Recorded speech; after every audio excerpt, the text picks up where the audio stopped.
बेटा मांगता है, कोई बेटी मांगता है, कोई सोना चांदी चाहता है, कोई मुकदमा जीतना चाहता है, कोई लॉटरी चाहता है। तुम दुख मांग रही हो, दुख तो कोई चाहता ही नहीं, सुख मांगो ना।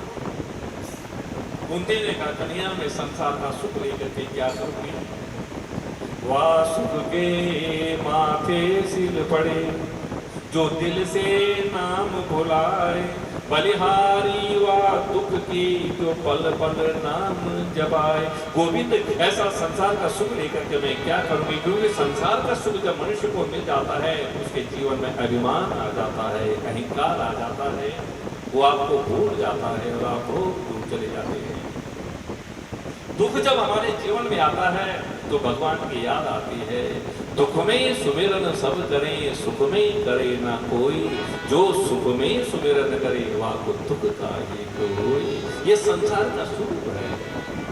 जब हमारे जीवन में दुख आता है, संकट आता है, बीमारी आती है, उलझन आती है, तो हम भगवान के शरण में चले जाते हैं। प्रभु मैं आपके नाम को रूढ़ कर दूंगा, प्रभु मैं सत्यनारायण की कथा करूंगा, प्रभु मैं आपका जप करूंगा, मैं ये करूंगा, वो करूंगा, मेरा ये संकट कट जाए, मेरी बीमारी कट जाए। और जहाँ दुख कटा नहीं, सुख आया नहीं, तो भगवान को हम भूल जाते हैं।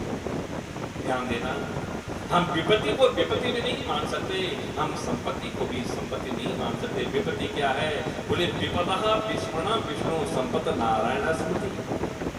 भगवान को भूल जाना यही सबसे बड़ी विपत्ति है, और भगवान की याद बनी रहे यही तो सबसे बड़ी संपत्ति है। मेरे भाई कुंती ने कहा, कन्या ऐसा संसार का सुख मुझे नहीं चाहे जो आपको दूर करा दे। संसार का सुख जब जीव को मिल जाता है तो फिर जीवन में अहंकार आ जाता है, वो मतवाला हो जाता है, फूल जाता है, आपको भूल जाता है तो आप दूर चले जाते हैं। दुख जब जीवन में आता है तो आपकी याद आती है, तो आपकी निकटता बढ़ती है। और मैंने अपने जीवन में अनुभव किया है कन्या, जब जब भी मेरे जीवन में दुख आए हैं, मैंने आपको पुकारा, आप आए और मेरे बच्चों के ऊपर कृपा की। मैंने तो ऐसे ऐसे दिन झेले हैं, कुंती की आंखों में आंसू बह रहे हैं, फूट फूट करके रो रही है, अपनी उन दिनों को याद कर रही है, विपत्ति के दिनों को। कुंती ने कहा, कन्या में 5 बच्चों की माँ, पति का साया मेरे ही सर से उठ गया, मेरे 5 बच्चे अनाथ। किस प्रकार से मैंने अपने 5 बच्चों का, 5 पांडवों का पालन पोषण किया, बड़ा बनाया, और मैं तो कभी स्वप्न में भी कल्पना नहीं कर सकती थी कि मेरे बच्चों के शत्रु हमारे ही घर के सदस्य होंगे। कभी कल्पना भी नहीं की थी, लेकिन मेरे बच्चों के शत्रु को निकले अपने ही परिवार के चचेरे तेरे भाई कौरव। कैसी शत्रुता उन्होंने निभाई है। मेरे बच्चों से राजपाट छीन लिया, वनवास दिया, अज्ञातवास दिया, यहाँ तक कि विष भरू लड्डू खिलाए गए मेरे बच्चों पे कृष्ण। यदि तुम न होते ना तो आज मेरे बच्चे मृत्यु शैया पे पड़े होते। लाख साल भवन में जलाने का प्रयास किया गया। क्या क्या दुख मेरे जीवन में नहीं आए, क्या क्या विपत्ति मैंने नहीं झेली, लेकिन लाख साल भवन में आपने जला बचाया। 20 बड़े लड्डुओं से आपने मेरे बच्चों के ऊपर कृपा की। वनवास, अज्ञातवास, इन कौरवों के द्वारा मेरे पुत्रों को क्या क्या यातनाएं नहीं मिली, लेकिन प्रत्येक परिस्थिति में आप मेरे साथ में रहे। और कौन था मेरा? मैं असहाय, अनाथ, विधवा, 5 बच्चों की मां, कोई साथ देने वाला नहीं था, कोई दुख में हाथ बढ़ाने वाला नहीं था। मैं अनाथ थी, असहाय थी, लेकिन मैंने अपने जीवन में अनुभव किया है, मैंने आपको पुकारा। और गीता में आपने कहा है, अन्य चिंत्यो माम ये जना कृपासते तेषां नित्याभियुक्तानां योगक्षेम वहाम्यहम्। जब जब भी मैंने आपको पुकारा है, प्रत्येक संकट में, प्रत्येक विपत्ति में आपने मेरे बच्चों का साथ निभाया है, उनकी रक्षा की, संकट से उतारा है, पार किया है। गोविंद, आप तुमको चुप रह करके सुनना पड़ेगा, जो मुझे बोलना है मुझे बोलने दो। मैं अपने भतीजे को प्रणाम नहीं कर रही हूँ, मैं उस परम तत्व को प्रणाम कर रही हूँ। आज तक मैं तुम्हारी माया में मोहित हो गई। बस जब भी मैंने अपने हृदय को उद्गार व्यक्त करने चाहे, तुमने बुआ कह करके बस मुझे मोहित कर लिया, मैं बुआ भतीजे के चक्कर में रह गई, लेकिन आज मैं तुम्हारी सुनने वाली नहीं होगी। तुमको सुनना पड़ेगा। मुझे संसार का सुख नहीं चाहिए, मेरे जीवन पे दुख आते रहे, मेरे जीवन में विपत्ति पे विपत्ति आते रही कन्या। विपत्ति के समय में, संकट की घड़ियों में ही तो आपकी याद आती है, और मैंने अपने जीवन में अनुभव किया है। सुख मेरे जीवन में आएगा, अभिमान आ जाएगा, अहंकार आ जाएगा, और अहंकार आ जाएगा तो मैं आपको भूल जाऊंगी। अब आपको भूल जाऊंगी तो आप बहुत दूर चले जाएंगे। दुख मेरे जीवन में रहेगा, विपत्ति मेरे जीवन में रहेगी, तो मैं आपको याद करूंगी और आपको आना पड़ेगा। इसलिए अभावग्रस्त मेरा जीवन रहे। जी गाई है बुआ कुंती में, कृष्ण चरणों में प्रणाम किया, आंखों से अश्रु की धारा बही। दुख मांगा है, विपत्ति मांगी है, और भगवान श्री कृष्ण ने धरती का वरदान हुआ, कुंती को दिया। पांडवों के लिए कहा, अच्छा भैया मैं चलता हूँ, तुम्हारे सारे कार्य संपन्न हो गए, द्वारका के लोग मेरी प्रतीक्षा कर रहे होंगे, और इनको आशीर्वाद दे करके मेरे को द्वारका के लिए प्रस्थान करिए। बोलो द्वारकाधीश की जय। मेरा छोटा सा परिवार, हरि आ जाओ एक बार। मेरा छोटा सा परिवार, हरि आ जाओ एक बार। मेरा छोटा सा परिवार, हरि आ जाओ एक बार।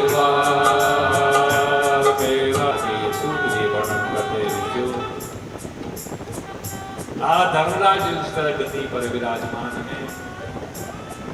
समय आने पर अभिमन्यु की पत्नी उत्तरा ने एक बालक को जन्म दिया, जिसकी रक्षा भगवान श्री कृष्ण की थी मां के गर्भ में। बच्चे का जन्म हुआ, नामकरण संस्कार संपन्न हुआ, इस बच्चे का नाम विष्णुदास रख दिया गया। प्रत्येक में ये अपने रक्षक को ढूंढ रहा है। अरे उसने तो पीतांबरी पहनी थी, उसका तो ऐसा दिव्य तेज था, जो भी इसको पास में आता बस उसी के अन्वेषण करने लगा। इसका नाम परीक्षित पड़ गया। परितः रक्षिता इति परिचिता, सब में जो अपने रक्षक को ढूंढ रहा है, पहचानने की कोशिश कर रहा है, उसका नाम है परीक्षित, बालक परीक्षित। धर्मराज ऋषि ने ब्राह्मणों के द्वारा कुंडली तैयार की। ज्योतिषी के ब्राह्मणों से कहा, हमारा भूत भविष्य वर्तमान के ज्ञाता है, हमारे पुत्र का भविष्य जन्म कुंडली क्या कह रही है। और ब्राह्मण जब परीक्षित की जन्म कुंडली को देखने लगे और जब फलादेश बताने लगे, तो ब्राह्मणों ने कह दिया, महाराज आपका ये पुत्र परीक्षित तो बड़ा अद्वितीय होगा, चक्रवर्ती सम्राट बनेगा। एषः दाता शरण्यस्य यथा औसी नरसिवी, शरणागत रक्षकों में रणदेव और शिवी के समान होगा, पराक्रमियों में शेर के समान होगा, गंभीरता में समुद्र के समान होगा।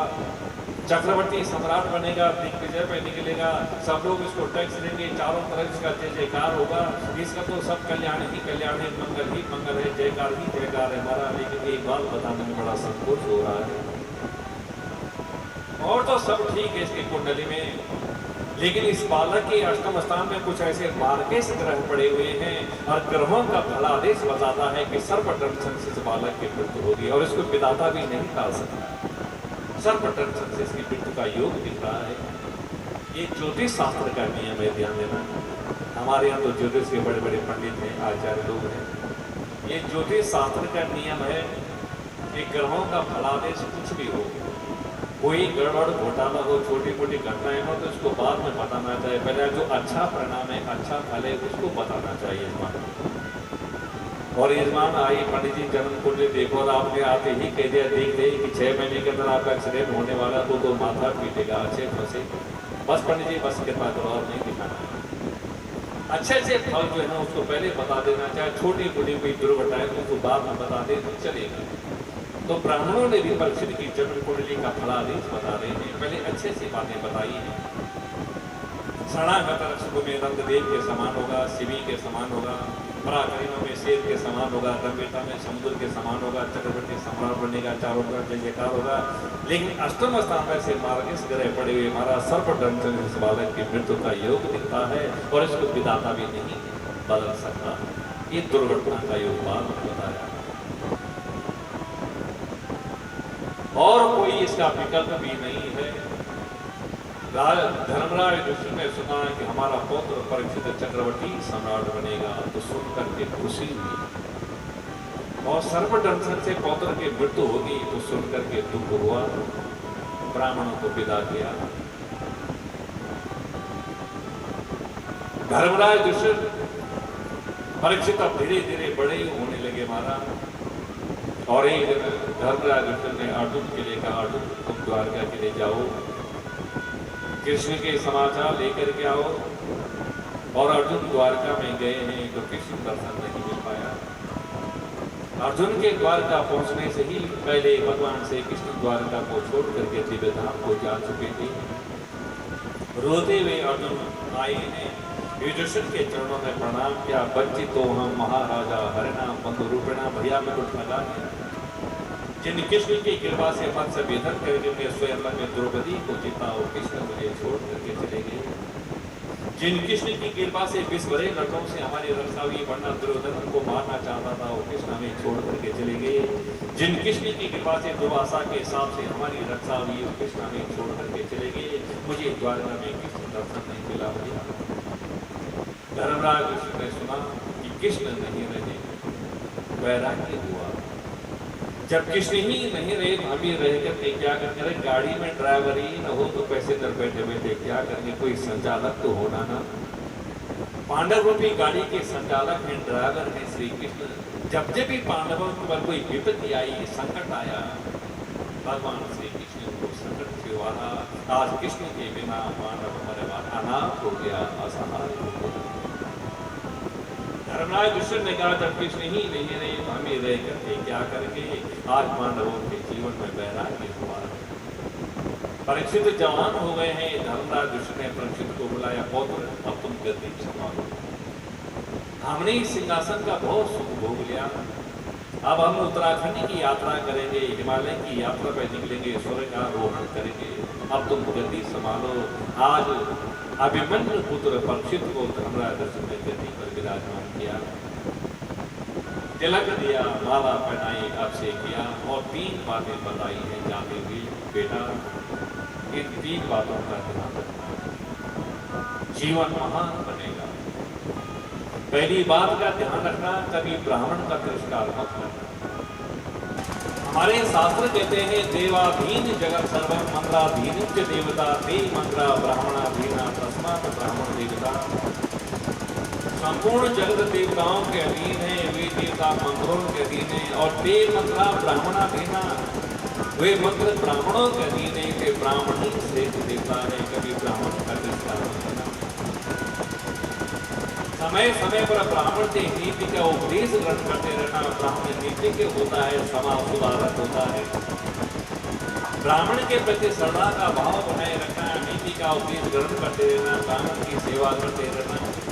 कभी ब्राह्मण का तिरस्कार मत करना, पहली बात। दूसरी बात का ध्यान रखना बेटा, शत्रु भी शरण में आ जाए तो प्रतिशोध को त्याग देना, बदले की भावना को त्याग देना, शत्रु को भी क्षमा कर देना। क्षमा पढ़न को चाहिए घोटन को, उत्पात कार रहीम हरि को घटे वो जो विरुमारी रात। बड़ों का बड़पन इसी में है कि छोटों के अपराध को क्षमा कर दिया जाए। शत्रु भी शरण में आ जाए और क्षमा मांग ले, उसको माफ कर देना, उसको क्षमा कर देना, प्रतिशोध को त्याग देना, बदले की भावना को त्याग देना। और तीसरी बात का ध्यान रखना बेटा, कभी जीवन में हिंसा, मज्जा, जुआ, असत्य, विचार, इन दोषों को मत आने देना। इन 3 नियमों का पालन करोगे तो जीवन मंगलमय बनेगा। अहंकार से बचोगे, पतन से बचोगे, अब हम गति संभालो। अब हम उत्तराखंड की यात्रा पे निकलते हैं, सुगारोहण पे निकलते हैं। आज धर्मराज युधिष्ठिर ने अपने पुत्र परीक्षित को दिव्य ज्ञान का उपदेश दिया, नीति का उपदेश दिया। और परीक्षित का राज तिलक करके और पांडव स्वर्ण की ओर निकल पड़े। उत्तराखंड की यात्रा में चले नंगे पांव, पैदल यात्रा कर रहे हैं कृष्ण कीर्तन करते हुए। श्री कृष्ण गोविंद हरे मुरारे, हे नाथ नारायण देव। श्री कृष्ण गोविंद हरे मुरारी, हे नाथ नारायण वासुदेवा। गोविंद मेरी यह प्रार्थना है, गोविंद मेरी यह प्रार्थना है, बोलो न मैं नाम कभी तुम्हारा, बोलो न मैं नाम कभी तुम्हारा।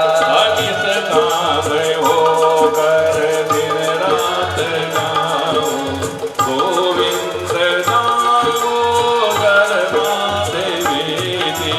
निष्काम हो गए दिन रात गाऊं, गोविंद दामोदर माधवी दी।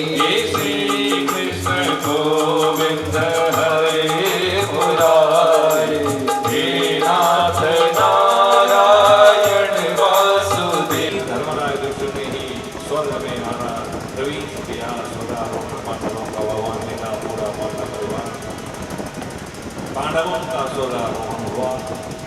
परीक्षित गति पर विराजमान है।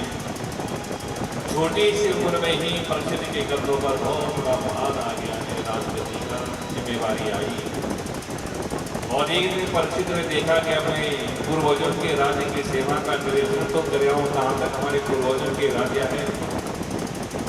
निरीक्षण में दिख रहे हैं जो क्या दिखाई, गाय और एक बछड़ा।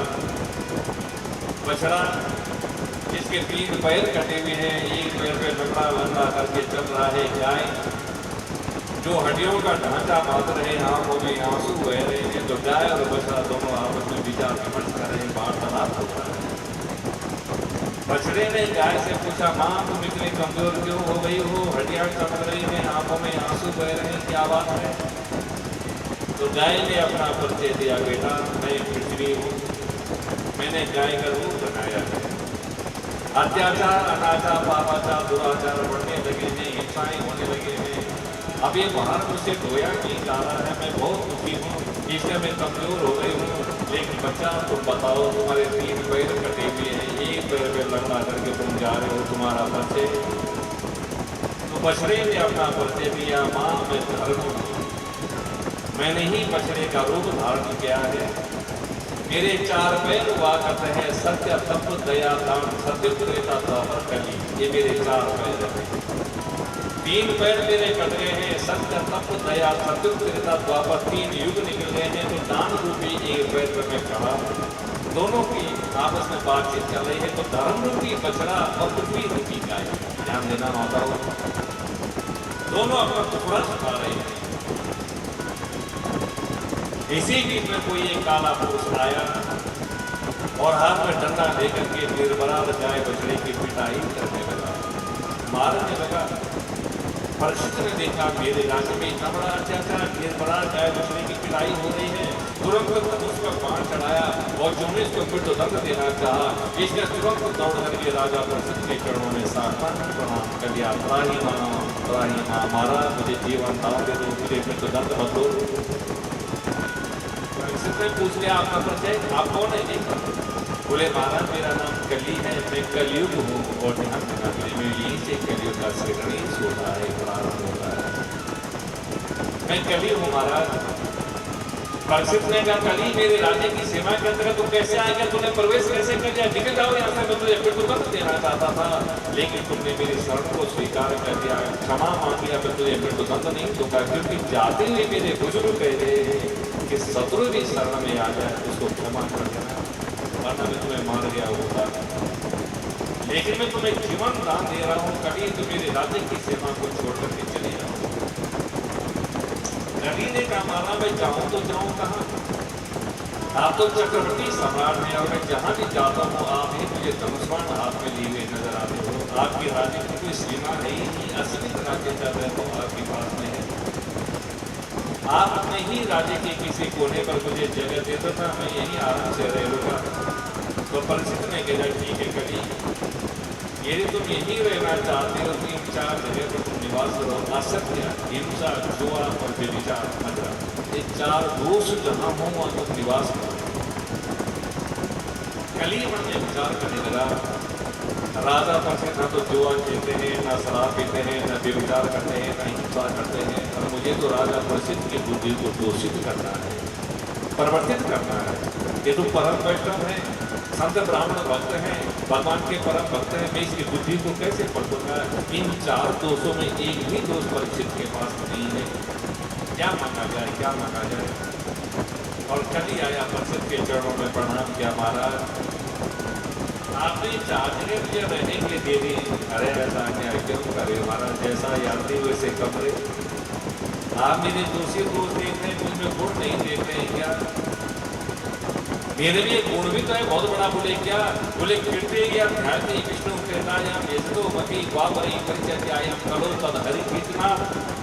सत्य त्रेता द्वापर में बड़े बड़े जब तब से जो फल प्राप्त होता है वो कलयुग में केवल नाम संकीर्तन से, कलयुग केवल नाम आधारा, सुमिर सुमिर नर उदर तारा। नाम से ही भवसागर से पार हो जाता है। कलयुग में बहुत बड़ा पुण्य हमारा। आप मेरी कमी ही देते हो। कोई अच्छा सा स्थान मुझे दे दो ना रहने के लिए। आप मेरे दोषी दोष देख रहे हो, तभी ये सड़े सड़ाए स्थान मुझे दे दे। एक अच्छा सा स्थान मुझे मिलना चाहिए, अपना गुजारा करूँगा। तो परिचित ने कह रहे ठीक है कल अब तुम ही मांगो, तुमको क्या चाहे? बोले महाराज सोने में भी मुझे जगह मिल जाती ना, प्राण आ जाता। तो परिचित ने कह जाता था तो ठीक है कल तुम स्वर्ण में भी निवास करो। बस यही पर मामला गड़बड़ा गया। सोने में कली तुम चले मुझे ध्यान देना। परीक्षित गाय बछड़े के कष्ट को दूर करके और कली को सोने में जगह दे करके वापस आ गए। कली बड़ा प्रसन्न हुआ। राजा परीक्षित सुवर्ण मुक्त धारण करते हैं और अवसर पा करके मैं प्रवेश कर लूंगा तो राजा परीक्षित की बुद्धि को दूषित कर दूंगा। राजा परीक्षित लौट करके अपने राज्य में आई। अगला दिन हुआ, देखा हमारे घर में तो बहुत भारी बक्सा है। मैंने कभी खोल करके देखा नहीं। देखो से इसमें क्या है? बक्से का ताला तोड़ा, खोला, देखा उसमें एक सुंदर मुकुट नजर आए जो सोना चांदी हीरा मोती जवाहरातों से चढ़ा हुआ है और चमचम चमचम करके बिजली की भांति चमक रहा है। राजा परिषद ने इस चमकते हुए मुकुट को देखा था कि मुझे क्या चमक है, मैं पहन करके देखूं सही कैसे लगता हूँ। तो बुजुर्गों का जो मुकुट था उसको नीचे उतारा और नए मुकुट को सिर में धारण कर लिया। बस यहीं से कली ने प्रवेश कर दिया। ये जरासंध का मुकुट है, ध्यान देना मेरे। जरासंध ने प्रजा को रुला करके सता करके जबरदस्ती टैक्स लेकर के प्रजा का शोषण करके इस मुकुट का निर्माण किया था। सोना चांदी हीरा मोती से कुछ जड़ा था और सुख और शांति भोगना चाहता है। इसी बीच में भीम ने जरासंध को जीत लिया तो मुकुट को लेकर के भीम चले गए। बक्से में बंद कर दिया। इतने मानवों ने स्वर्गारोहण किया तो मुकुट धरा का धरा रह गया। इस मुकुट का इतिहास परिचित को मालूम नहीं है। प्रजा का शोषण करके प्रजा को दुखी देकर के सुख और शांति भोगना चाहे तो ध्यान देना मेरे भाई, आंसू हमें कभी जीने नहीं देंगे। दुर्बल को न सताइए जाके मोटी आई हुई खाल की श्वास सो सार बसंत हो जाए। असहाय को आप सताएंगे, दुर्बल को आप सताएंगे। वो कमजोर है, गरीब है, दुर्बल है, असहाय है, वो आपका कोई विरोध नहीं करेगा। लेकिन ध्यान देना उसके जो आंसू गिरेंगे, उसकी जो आत्मा दुखी होगी, उसकी आंसू का एक बूंद भी तबाह मचा देगा। आपके जीवन में ध्यान देना, दूसरे को सता करके हम सुख और शांति भोगना चाहें, दूसरे को रुला करके दूसरे का शोषण करके ध्यान देना। वो गरीब है, दुर्बल है, असहाय है, वो विरोध भी नहीं कर पाएगा। आप उसको थप्पड़ मारने को जहेज करेगा, सहन करेगा, कोई प्रतिक्रिया व्यक्त नहीं करेगा। लेकिन उसकी आत्मा को जो ठेस लगेगी, उसका जो एक आंसू गिरेगा, वो हमें जीने नहीं देगा, वो हमको सुख और शांति नहीं पहुंचा सकता। जरासंध ने प्रजा का शोषण किया है, प्रजा को रुला करके सता करके टैक्स लेकर के हमारा इस मुकुट का निर्माण किया था। धारण करना चाहता है भीम ने जीत लिया तो पांडव को स्वीकार रुपये निकल गए तो ये मुकुट बक्से में बंद का बंद रह गया। तो आज परीक्षित ने इस मुकुट को उतारा और इस मुकुट को पहन लिया। बस यही ने कली ने प्रवेश कर लिया। प्रश्न उठता है कि सोने में कली का भी वास है तो सोने में भगवान का भी वास है। ध्यान देने योग्य बातें करेंगे, वो बड़ा गंभीर विषय है, आप लोग विचार करना। गीता में और भागवत में भगवान ने जहाँ अपनी विभूतियों का वर्णन किया, धातु नाम अस्मि कांचनम, धातु में स्वर्ण मेरा ही रूप है। ऋतु नाम कुसुमाकरा, ऋतु में बसंत मही हूँ, हाथियों में ऐरावत मही हूँ, घोड़ों में पुष्पा मही हूँ, ऋतु में पीपल मही हूँ, ऋषियों में भृगु मही हूँ, महीनों में वार्षिक का महीना मही हूँ, यज्ञों में जब यज्ञ मही हूँ, आदि आदि आदि। तो जब धातु में भगवान का वास है, सोने में नारायण का वास है, तो कली का वास नहीं होना चाहिए। इसीलिए तो बड़े बड़े यज्ञ याग में सोने की मूर्ति बनाई जाती है, लक्ष्मीनारायण भगवान की प्राण प्रतिष्ठा की जाती है, रोज अभिषेक होता है, उसे चढ़ाने बनता है, आप चढ़ाने मान करते हैं, रोज पूजा में आप लोग लक्ष्मीनारायण भगवान की अभिषेक किया जाता है स्वर्ण मूर्ति का। तो जब सोने में भगवान का वास है, नारायण का वास है, तो कली का वास नहीं होना चाहिए। लेकिन सोने में कली का भी वास है और भगवान का भी वास है। अब समझने वाली बात यह है कि किस सोने में कली का वास है और किस सोने में भगवान का वास है, तो ध्यान देना। सत्कर्म की जो कमाई है, खून बचने की जो कमाई है, ईमानदारी की जो कमाई है, चाहे वो रुपया पैसा हो, चाहे सोना चांदी हो, चाहे कोई भी वस्तु हो, तो सत्कर्म की जो कमाई है उसमें तो नारायण का वास है, उसमें भगवान का वास है। तो ऐसी कमाई जहाँ होगी वहाँ सुमति प्रवेश करेगी, और जहाँ सुमति प्रवेश करेगी तो धन रामायण में, भागवत में, कथा में, कीर्तन में, विकलांगों की सेवा में, असहायों की सेवा में, गरीबों की सेवा में, अनाथों की सेवा में, तीर्थयात्रा में इसका सदुपयोग होगा, क्योंकि वहाँ सुमति प्रवेश की। दुष्कर्मी की कमाई जहाँ होगी, दूसरे को सता करके, रुला करके, चोरी करके, डाका डाल करके, झूठ बोल करके, छल कपट करके, हिंसा करके जिस संपत्ति को हम इकट्ठा करते हैं उसमें भगवान का वास नहीं, उसमें कली का वास है। और जहाँ कली का वास होगा वहाँ कुमति प्रवेश करेगी, और कुमति प्रवेश करेगी तो वहाँ जुआ में, हिंसा में, व्यभिचार में, मुकदमाबाजी में, लड़ाई में, झगड़े में, व्यसन में, जुआ शराब में उसका दुरुपयोग होगा। तो जहाँ सुमति वहाँ संपत्ति नाना, जहाँ कुमति वहाँ विपत्ति नाना। सत्कर्म की कमाई जहाँ होगी वहाँ नारायण का वास होगा, तो उस घर में सुमति प्रवेश करेगी तो सदमार्ग में उसका व्यय होगा। दुष्कर्म की कमाई जहाँ होगी वहाँ कुमति प्रवेश करेगी, तो वहाँ कली का प्रवेश करेगा, तो वहाँ कलह उत्पन्न होगा, तो जुए में, मदिरा में, हिंसा में, व्यभिचार में उसका दुरुपयोग होगा। बस यही फर्क है। तो सुवर्ण में भगवान का भी वास है, तो सुवर्ण में कली का भी वास है। आज परीक्षित ने जो मुकुट पहना था पहले से बुजुर्गों का, उसमें नारायण का वास था। ये सत्कर्म की कमाई है, लेकिन आज उस मुकुट को नीचे उतारा तो नई मुकुट को पहना बक्से से। इसमें जरासंध का मुकुट है, तो इसमें कली ने प्रवेश किया है, क्योंकि दुष्कर्म की कमाई है। प्रजा को सता करके, रुला करके, शोषण करके इस मुकुट का निर्माण किया है। और इस मुकुट का इतिहास परीक्षित को मालूम नहीं है, केवल उसकी बाहरी चकाचौंध को देखा है, बाहरी समगामी को देखा है, तो तुरंत उस मुकुट को उतार करके नए मुकुट को पहन लिया। तो कली ने प्रवेश कर लिया, अवसर में किया है कली को। सुवर्ण मुकुट में प्रवेश कर गया तो राजा की बुद्धि को बदल दिया। क्या किया? सबसे पहले जीवन में अहंकार आया। अरे मैं तो चक्रवर्ती सम्राट हूँ, मुकुट को पहले ही अभिमान आ गया। एक कली का पहला दोष, ध्यान देना मेरे भाई बहन, जीवन में अहंकार आ जाए, जीवन में अभिमान आ जाए, तो समझ लेना कली ने प्रवेश कर लिया। बड़ी सावधानी का सुधा है। मुकुट को पहले ही परीक्षित के जीवन में अभिमान आया। अगर मैं तो चक्रवर्ती सम्राट हूँ, मेरे राज्य की कोई सीमा नहीं, पहला दोष। और अभिमान आते ही, अरे मुझे तो शिकार खेलने के लिए जाना चाहिए, राजा महाराज तो शिकार खेलने के लिए जाते हैं, मैंने आज तक कभी शिकार नहीं खेला। हिंसा पर उतारू होना ही कली का दूसरा दोष।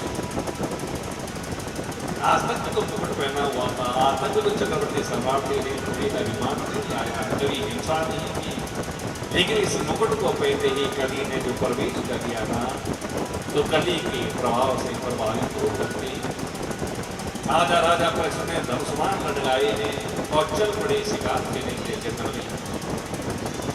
और से प्राणियों की हत्या करी, लौट करके वापस आए हैं, समीक ब्राह्मण की कुटिया में पहुंचे हैं। महात्मा समीक अपनी कुटिया में माला दे रहे हैं, साथ में बैठी हुई।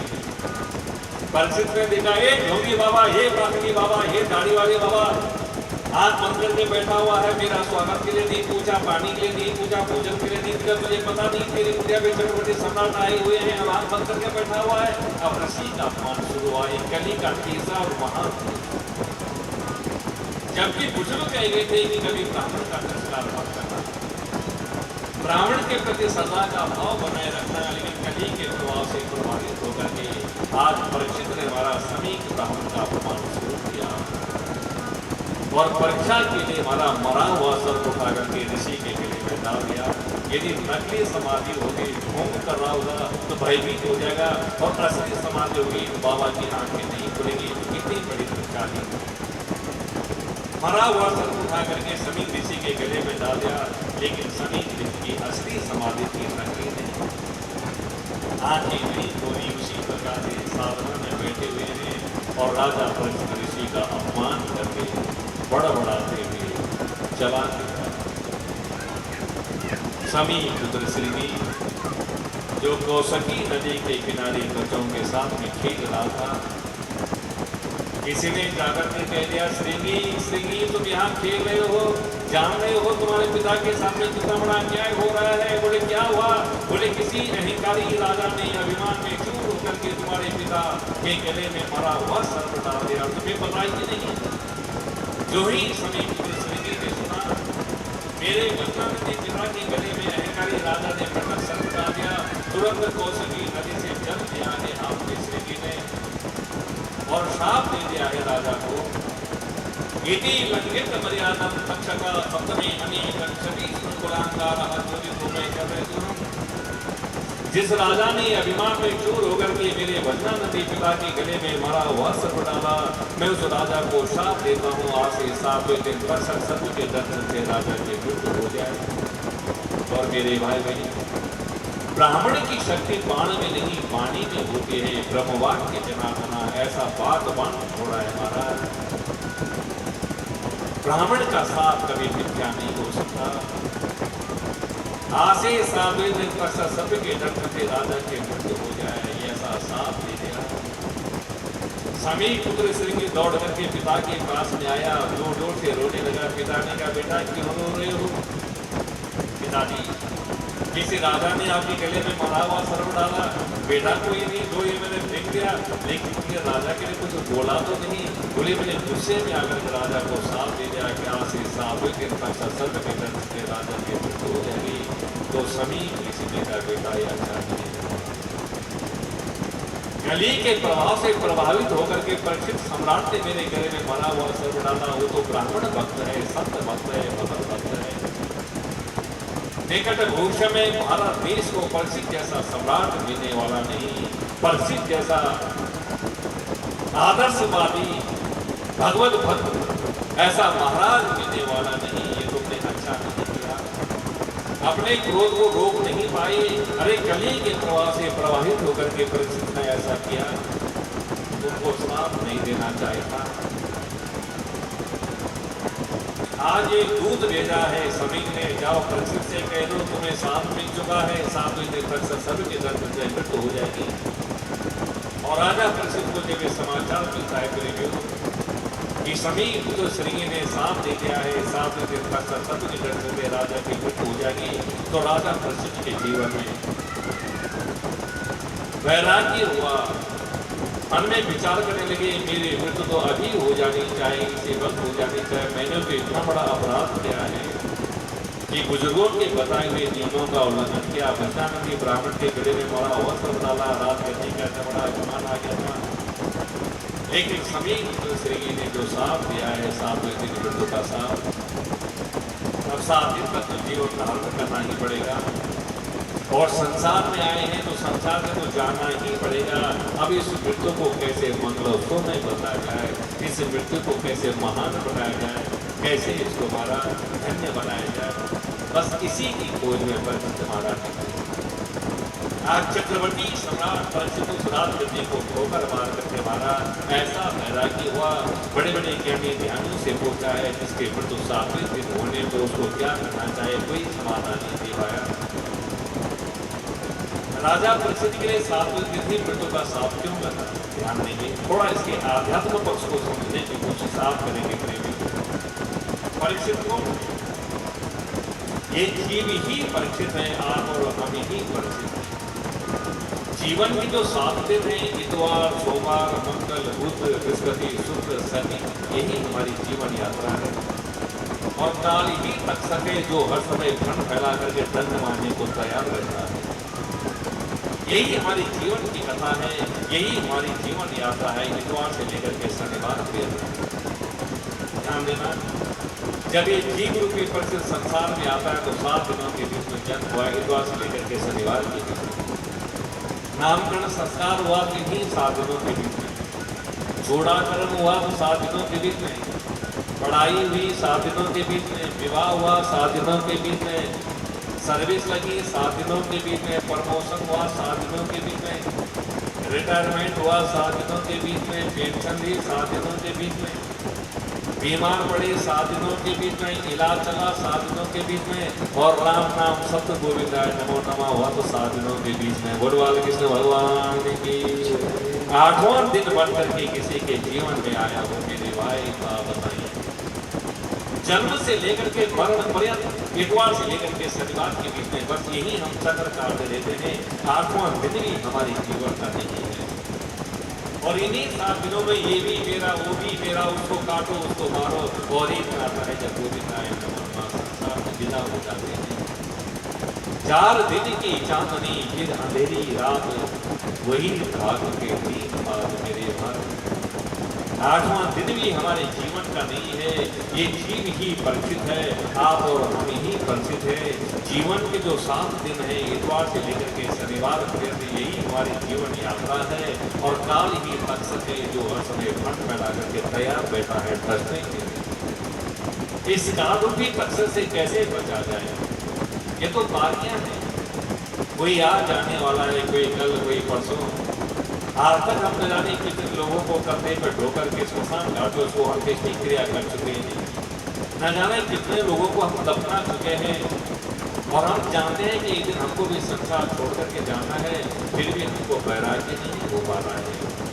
फिर भी हम ये नहीं समझ पा रहे हमको मरना है, हम भी अपनी मृत्यु को सुधारें, इस ओर ध्यान नहीं जाता। तो परीक्षित की मृत्यु को कैसे सुधारा जाए, मृत्यु को कैसे मंगलोत्सव में बदला जाए, मृत्यु को कैसे धन्य बनाया जाए, बस इसी बात के महाराज को परीक्षित महाराज ने, मैं मरूंगा, घबराइए नहीं, मरना तो है, आए हैं तो जाना तो पड़ेगा ही, लेकिन मरने में अंतर है। मृत्यु को कैसे मंगल में बनाया जाए, और ये सब कुछ जानते हुए जब कोई समाधान नहीं मिला, 7वें दिन जिसको मरना होगा, क्या करना चाहिए, तो परीक्षित गंगा के तट पर पहुंचे हैं। 16 वर्षीय से सुखदेव जी जिनके मात्र गोविंद धारण किए हुए शरीर में भागवत के शब्द का उच्चारण करते हुए सुखदेव जी का आगमन हुआ, तो परीक्षित महाराज ने सुखदेव के चरणों में प्रणाम किया। बोल सुखदेव भगवान की जय, सतगुरुदेव महाराज की जय। सुखदेव के चरणों में प्रणाम किया, निवेदन किया, महाराज जिसको मृत्यु 7वें दिन होने को हो उसको क्या करना चाहिए, किस कर्तव्य में कर्तव्य हुआ। सुखदेव कहते हैं राजा परीक्षित, तुम्हारे लिए तो 7 दिन बाकी है।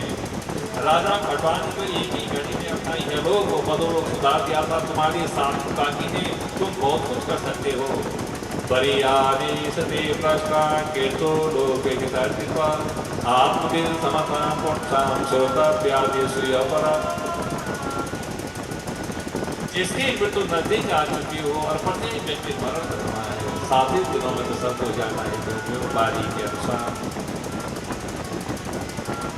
हमारे जो प्रश्न हैं जीव मात्र के कल्याण के बारे में आपने प्रश्न किया भैया। जिसकी मृत्यु नजदीक हो, संसार के विषयों से मन हटा करके भगवान के चरणों में मन लगाना चाहे, उस विराट पुरुष का ध्यान करना चाहे, उसको वेद इसके बारे में कहते हैं सहस्रशी रेखा पुरुषाः सहस्राक्षः सहस्रपादः सर्वभूमिगुं सर्वतन्त्रद्वातितरसाकुलम्। पुराण जिसके बारे में कहते हैं नमो तनन्ताय सहस्रमूर्तये सहस्रपादाय सरोरुबावै, उस विराट पुरुष का ध्यान करें। चीराणि के पथ में संत विषाम एवं कृपा परिवृतो सरितो विश्वस्याम। प्रारब्ध से जितना मिले उतने में जीवन का निर्वाह करें, भगवत चरणों में ध्यान रखें, मन रखें। सज्जन मुक्ति कर्म मुक्ति का वर्णन किया। जो साधक लोग होते हैं, संत लोग होते हैं, योगी लोग होते हैं, पृथ्वी तत्व को जल में, जल को तेज में, तेज को महतत्व में, महतत्व को अहंकार में, अहंकार को प्रकृति में और प्रकृति को परब्रह्म में लीन करके प्रमाण पढ़ करके साधकों का प्राणायाम होता है योग के द्वारा। सृष्टि प्रकट के बारे में पूछा, भगवान ने सृष्टि को कैसे करते हैं? बोले एक हो हम बहु श्यामा। भगवान नारायण के द्वारा समस्त सृष्टि उत्पन्न हुई है। भगवान नारायण के नारे कमल से ब्रह्मा उत्पन्न हुए। भगवान ब्रह्मा ने देखा मैं कहाँ से पैदा हुआ, मेरा उत्पन्न करता कौन है? चारों तरफ सर्व माया, तो चार मुख हो गए, तो चतुरानंद कहलाए ब्रह्मा। कमल नली के अंदर भगवान ब्रह्मा ने कई वर्षों का चक्कर काटे, ऊपर नीचे फिर भी भगवान का दर्शन नहीं मिला। तो जो शब्द सुनाए दिए तप तप तप करो तप करो। सहस्रों वर्ष तक भगवान ब्रह्मा ने तपस्या की है नारायण के दर्शनों के लिए। इनकी तपस्या से प्रसन्न होकर के भगवान नारायण ने एक दिन ब्रह्मा जी को दर्शन दिया। ब्रह्मा ने क्या देखा, क्या स्वरूप है नारायण का? बोले शांताकारं भुजगशयनं पद्मनाभं सुरेशं विश्वाधारं गगनसदृशं मेघवर्णं सुवर्णं लक्ष्मीकान्तं कमलनयनं योगभिर्ध्यानगम्यं वन्दे विष्णुं भवभयहरं सर्वलोकैकनाथम्। भगवान का शांता स्वरूप है, सर्वों के सयापी विराजमान, जगत के नियंता है, आधार स्वरूप है, लक्ष्मी काम है। ऐसे सर्वगुण संपन्न नारायण को देखा है तो भगवान ब्रह्मा ने नारायण के चरणों में प्रणाम किया है। बोलो वैकुंठनाथ भगवान की सुंदर स्तुति गाई है। और भगवान नारायण ने चतुर्दशी भागवत का उपदेश भगवान ब्रह्मा को दिया। हे ब्रह्मा जी नमः देवा समेवामी नाना किंचित सत्परम्। जब कुछ नहीं था तभी मैं रहा, मैंने कुछ उत्पन्न किया तभी मैं रहा। और जब महाप्रलय में सब कुछ डूब जाता है तभी एकमात्र मैं ही शेष बचा हूँ। पूर्णमदः पूर्णमिदं पूर्णात् पूर्णमुदच्यते पूर्णस्य पूर्णमादाय पूर्णमेवावशिष्यते।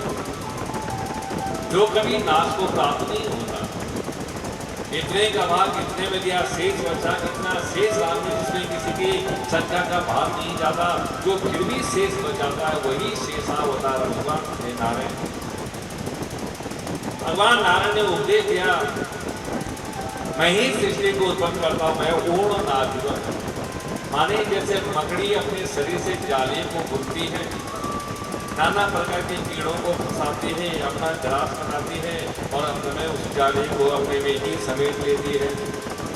ऐसे ही भगवान नारायण भी सृष्टि प्रपंच को तैयार करते हैं। और आप और हम जो है भगवान के बनाए हुए मिट्टी के खिलौने, हम आपस में लड़ करके समाप्त हो जाते हैं। जैसे बच्चे अपने लिए मकान बनाते हैं, खेल में घर बनाते हैं, अपने लिए बहुत मेहनत लगाई उस घर को बनाने में।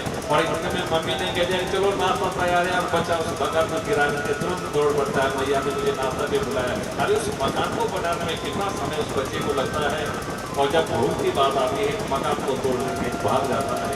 ऐसे ही भगवान श्री नारायण भी इस संसार की रचना करते हैं पूर्ण नारायण।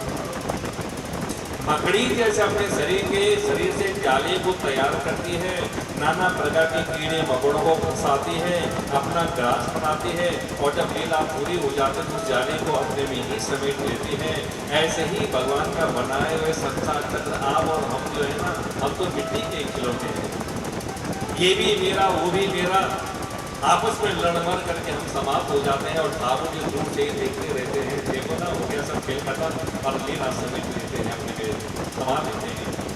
जैसे मदारी हमको खेल दिखाता है, आपने देखा होगा वो एक से एक खेल दिखाता है, उसके साथ में जमूरा होता है। जमूरा कभी उसको पेट काट देता है, कभी सर काट देता है, सबकी नजर बांध देता है। हम रोड लंगरी जी को देखो, इस बच्चे का शरीर काट दिया, इस का शरीर काट दिया, लेकिन जमूरा जानता है उस जादूगर के जादू को, समझ लेता है, क्योंकि बहुत समय को उसको साथ में रहते रहते।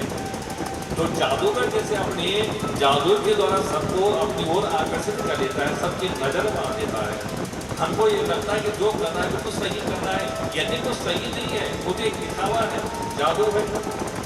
कभी वो हजारों की गड्डी उड़ा देता है, कभी लाखों की गड्डी उड़ाता है, और खेल खत्म हुआ तो 500 रुपया मांगने लगता है। बोल वाले कृष्ण भगवान की, अरे भैया अभी तो तुम हजारों लाखों की गड्डी उड़ा रहे थे, आप 500 रुपये मांग रहे हो। अरे तो ये भैया वो तो एक जादू था, वो तो एक दिखावा था। मदारी हमें खेल दिखाता है, उसका उसमें आसक्त नहीं होता, उसका उसमें कोई इंटरेस्ट नहीं होता, हमारी नजर बांध लेता है, हमको आकर्षित कर लेता है। ऐसे ही ठाकुर जी भी संसार प्रपंच को तैयार करते हैं लीला में, वो उसमें आसक्त नहीं है। वो आप और हम उसके बनाए हुए मिट्टी के खिलौने हैं, हम आपस में लड़बड़ करके समाप्त हो जाते हैं, और ठाकुर जी देखने पर लीला समेट होगा होते कहानी खत्म, और उसको अपने में ही समझ लेते हैं। ये भगवान की लीला पूर्ण नागमत। भगवान नारायण चतुर्दशी भागवत का उपदेश है, ये ब्रह्मा जब कुछ नहीं था तभी मैं रहा, मैंने कुछ उत्पन्न किया तभी मैं रहा। सब कुछ जब महाप्रलय में डूब जाता है, कुछ भी नहीं बचा, तभी ये मत शेष नहीं रहता, जो तोड़ना चाहते हुए भी ब्रेक लगाना पड़ता है। कहावत है ना कि समय की प्रतीक्षा सब करते हैं, समय किसी की प्रतीक्षा नहीं करता। नेता से चलना उसका धर्म है, कर्तव्य है। दूर दूर से हमारे श्रोता लोग आए हुए हैं। ठीक 2 बजे जो कथा प्रसंग प्रारंभ होगा, विदुर और मैत्रेय का संवाद, भगवान का 12 अवतार, आगे चल करके कपिल और देवहूति का सुंदर संवाद, माँ सिया का पावन चरित्र, तो बड़ी ही सुंदर कथाएं आप लोग कल की कथा प्रसंग में श्रवण करेंगे। आज के कथा प्रसंग को भगवत चरणों में समर्पित करते हुए यहीं पर वाणी को बिना बोल बाल कृष्ण भगवान की, भागवत भगवान की, कुल के समस्त पितृ देवताओं की जय जय श्री राय राय नवादा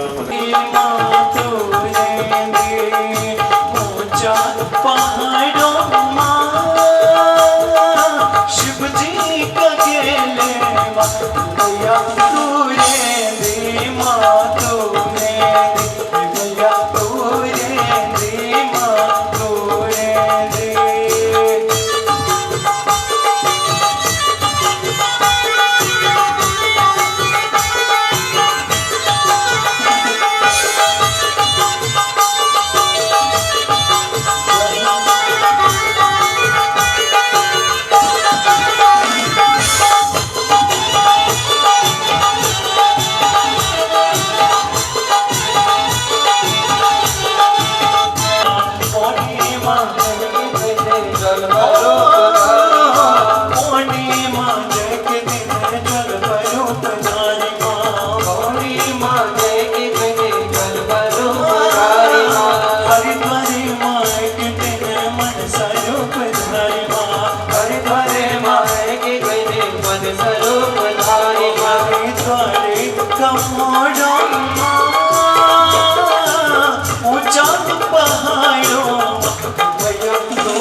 निर्जाना जाना देव नमोस्तुते आरती आरती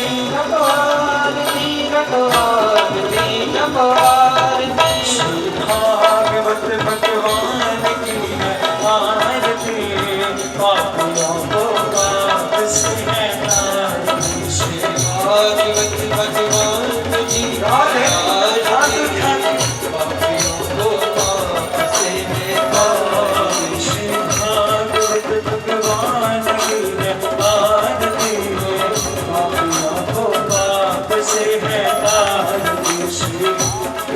भगवान की है आरती, पापियों को पाप से है तारती। अमर ग्रंथि मुक्ति पंथि पंचम वेद निराला, नव ज्योत जगाने वाला। ओए अमर ग्रंथ ये मुक्ति पंथ ये पंचम वेद निराला, नव ज्योत जलाने वाला। ये अमर ग्रंथि मुक्ति पंथि पंचम वेद निराला, नव ज्योत जगाने वाला। ग्रंथि मुक्ति पंथि पंचम वेद निराला, नव ज्योत जगाने वाला। श्री राम यही घनश्याम यही, श्री राम यही घनश्याम यही, श्री राम यही घनश्याम यही। श्री राम यही घनश्याम यही। जग के मंगल की आरती, पापियों को पाप से हटारती। श्री भागवत भगवान की है आरती, पापियों को पाप से हटारती। श्री भागवत भगवान की है आरती, पापियों को पाप से हटारती। श्री भागवत भगवान की है आरती, पापियों को पाप से हटारती। ये शांति गीत पावन पुनीत पापों को मिटाने वाला, हर वंश कराने वाला। ये शांति गीत पावन पुनीत पापों को मिटाने वाला, हरि हरि दर्श कराने वाला। हर दर्श कराने पापियों को पाप से हटारती। श्री भागवत भगवान की आरती, पापियों को पाप से है तारती। श्री भागवत भगवान जी की आरती, पापियों को पाप से हटारती। माला श्याम राजा राम यही प्रभु श्याम यही, राजा राम यही घनश्याम यही। प्रभु की महिमा के आरती, पापियों को पाप से हटारती। श्री भागवत भगवान की है आरती, पापियों को पाप से है तारती। श्री भागवत पाप से है तारती। आरती गौआरती गौआरती गौआरती गौआरती गौआरती आरती जपआरती जपआरती जपआरती। त्वमेव माता शब्दा त्वमेव, त्वमेव बन्धु सुखा त्वमेव।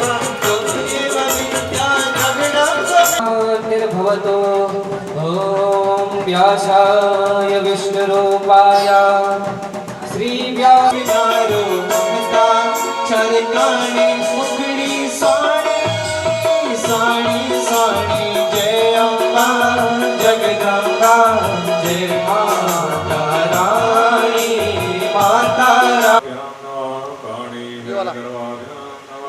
हाँ तो साउंड होने देना, जैसे ये बोले साउंड पूरा, ये साउंड पे चलने देना। देख पूरा साउंड चलेगा, बैठ जाना यहाँ पे। ईश देवताभ्यो नमः, कुल देवताभ्यो नमः, रिकॉर्डिंग हो रही है। वासु देवताभ्यो ये नहीं नमः, यार, सर्वेभ्यो बंद करने के लिए? देवेभ्यो बंद नमः, करने के लिए फिर श्री से करें। सद्गुरु चरण कमलेभ्यो नमः। मे देवा सर्वकार्येषु सर्वदा, गजाननं भूतगणाधिसेवितं कपेतजम्बूफलचारुभक्षणम्, उमासुतं शोकविनाशकारकं नमामि विघ्नेश्वरपादपङ्कजम्।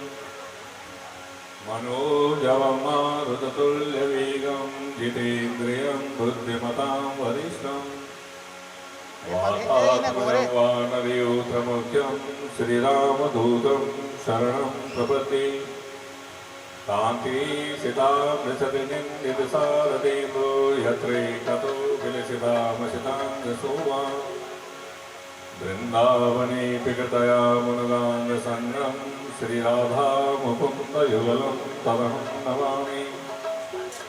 वरापीडं नटवरवपु कर्णयो कर्णिकारं बिभ्रतभासा कनककपिशं वैजयन्तीं धुमालां रन्ध्रान् वेणोरधरसुधया पूरयन् गोपवृन्दै वृन्दारण्यं स्वपदरमणं प्राविशद्गीतकीर्ति करारविन्देन पदारविन्दं मुखारविन्दे विनिवेशयन्तम् वटस्य पत्रस्य पुटीशयानं बालं मुकुन्दं मनसा स्मरामि नारायणं नमस्कृत्य नरं चैव नरोत्तमं देवीं सरस्वतीं व्यासं ततो जयमुदीरये यं प्रव्रजन्तमनुपेतमपेतकृत्यं द्वैपायनो विरहकातरया जुहाव पुत्रीति तन्मयतया तरवोऽभिनेदुस्तं सर्वभूतहृदयं मुनिमानतोऽस्मि निगमकल्पतरोर्गलितं फलं शुभमुखादमृतद्रवसंयुतं पिबत भागवतं रसमालयं मुहुरहो रसमदन मुरारी राधे श्याम श्याम श्याम जय माधव मदन मुरारी राधे श्याम श्याम श्याम जय केशव कले मलहारी राधे श्याम श्याम श्याम जय केशव कले श्याम श्याम दित मुरारी राधे श्याम श्याम श्याम जय माधव मदन मुरारी राधे श्याम श्याम श्याम चोरा चोरा नवनीत जो खायो भगवने तन के नाम धरायो चोरा चोरा नवनीत जो खायो ब्रजबन धन में नाम धरायो माखन चोर मुरारी राधे श्याम श्याम श्याम माखन चोर मुरारी राधे श्याम श्याम श्याम जय माधव मदन मुरली जय हो बोल यज्ञ पुरुष भगवान की जय हो हरे नमः। इस कथा पांडाल में